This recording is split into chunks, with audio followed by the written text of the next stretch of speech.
नमस्कार, आप देख रहे हैं पीएनआई। भारतीय जनता पार्टी ने राष्ट्रीय स्तर पर सदस्यता अभियान की शुरुआत की है, जिसका उद्देश्य पार्टी के आधार को मजबूत करना और अधिक से अधिक लोगों को भाजपा के विचारधारा से जोड़ना है।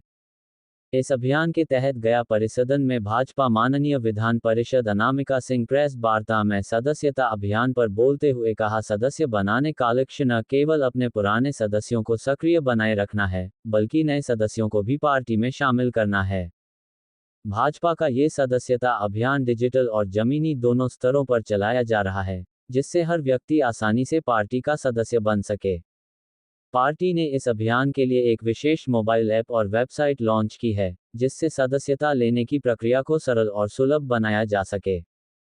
इसके अलावा पार्टी के कार्यकर्ता और नेता गांव-गांव, शहर-शहर जाकर लोगों को पार्टी के उद्देश्यों और नीतियों से अवगत करा रहे हैं। भाजपा का मानना है कि यह सदस्यता अभियान न केवल पार्टी को विस्तार देगा, बल्कि देश भर में भाजपा की विचारधारा को भी मजबूत करेगा। इस अभियान के जरिए पार्टी ने सामाजिक, आर्थिक और सांस्कृतिक विविधता का सम्मान करते हुए समाज के सभी वर्गों को भाजपा के साथ जोड़ने की पहल की है। भाजपा का लक्ष्य है कि वह इस सदस्यता अभियान के माध्यम से देश के हर कोने में अपनी उपस्थिति को और मजबूत करे। मीटिंग जो था किस विषय को लेकर था? मैं बिहार विधान परिषद की सदस्य होने के साथ साथ आरक्षण क्रियान्वयन समिति की अध्यक्ष हूँ। तो आज हम यहाँ यूनिवर्सिटी में आज एक विज़िट करेंगे, किस तरह से रोस्टर में आरक्षण का अच्छी तरह से अंबेडकर जी के संविधान का पालन हो, इस पर काम करेंगे। और कल हम जिला स्तर के अलग अलग विभागों के जो पदाधिकारी हैं उनसे विचार विमर्श करेंगे कि और बेहतर तरीके से आरक्षण किस तरह से कार्यक्षेत्र में लागू। कल जो धारणा प्रदर्शन हुआ उसका इस बात से कोई संबंध नहीं, और उसके बारे में विपक्ष एक दिग्भ्रमित माहौल बनाने की पूरी चेष्टा कर रहा है। आदरणीय नरेंद्र मोदी जी बहुत स्पष्ट शब्दों में इस बात को कह चुके हैं कि उनके जीते जी या बिहार का विषय हो तो नीतीश कुमार जी की बात हो, सम्राट चौधरी जी की आदरणीय की बात हो, आदरणीय विजय सिन्हा जी की, और ये तमाम भारतीय जनता पार्टी के कार्यकर्ता बैठे हुए, एक भी भारतीय जनता पार्टी का कार्यकर्ता जब तक जीवित है, हमारे सम्माननीय श्रद्धेय अम्बेडकर साहब का जो संविधान में आरक्षण है वो अक्षरतः लागू होगा। सुई की नोक के बराबर भी उसके विषय में छेड़छाड़ करने की बात भी नहीं की जा सकती। आपको पता है, आप विपक्ष को, आप लोग बुद्धिजीवी लोग भी बहुत बेहतर तरीके से जानते हैं, विपक्ष के पास जब मुद्दा नहीं होता है तो इसी तरह की अनर्गल बातें फैलाकर वो चेष्टा करता है दिग्भ्रमित करने की और समाज को बांटने की। तो लघुकरण का तो आपने सुप्रीम कोर्ट ने सुझाव ही केवल दिया था। सुप्रीम कोर्ट ने सुझाव दिया है तो वो सुझाव देने के लिए स्वतंत्र हैं, परंतु आप उनसे प्रश्न करिए जो उनके सुझाव पर देश में आग लगाने की चेष्टा कर रहे हैं, आप उन विपक्ष के लोगों से करिए।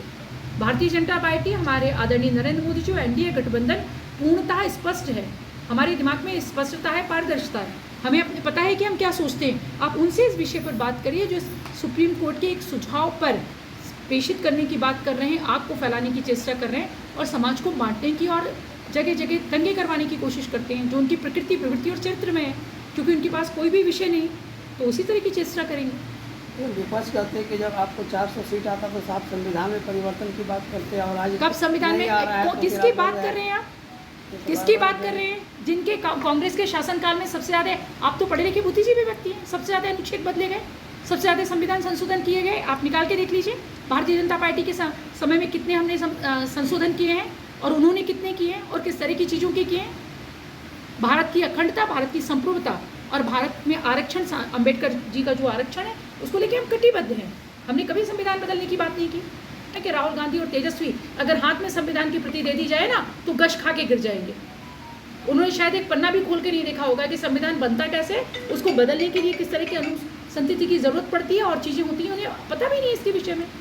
उसके लिए पढ़ाई लिखाई करनी होती है, जिससे वो दोनों वंचित हैं, क्योंकि उन्हें विरासत में, और वो आरक्षण की बात करेंगे जिनके लिए आरक्षण का मतलब होता है कि पिता जेल जाए तो माँ मुख्यमंत्री बनेगी, बहन दो बार हार जाए तब भी वो पाटलिपुत्रा से उसको टिकट दिया जाएगा, एक बहन को आयातित करके लड़ाया जाएगा, एक दूसरे हैं अगर उनसे नहीं चलेगा और वो नहीं संभाल पाएंगे कांग्रेस को, भले ही बड़े बड़े कांग्रेस के नेता पलायन कर जाएं कांग्रेस से, तब भी उन्हीं को युवराज बनाने की चेष्टा की जाएगी 50 साल की उम्र में भी।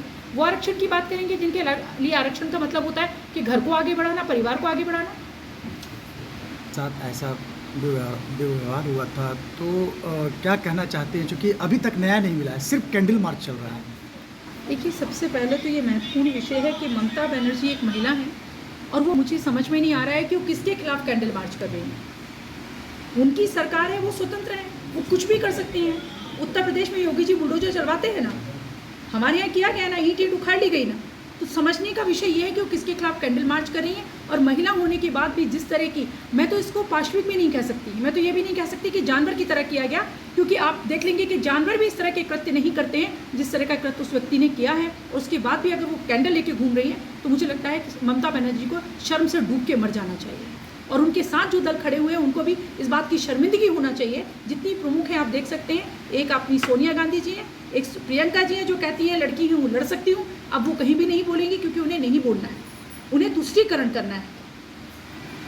बंगाल में जहाँ देवी की पूजा की जाती है, जहाँ देवी सर्वोपरि मानी जाती है, और उस डॉक्टर के साथ इतना जघन्य अपराध, एक महिला के साथ, एक डॉक्टर के साथ, क्या आदमी की रूह कांप जाए और जिनकी बेटियां हैं वो इस बात से डर जाएं कि उनके घर में बेटियां हैं तो क्या होगा।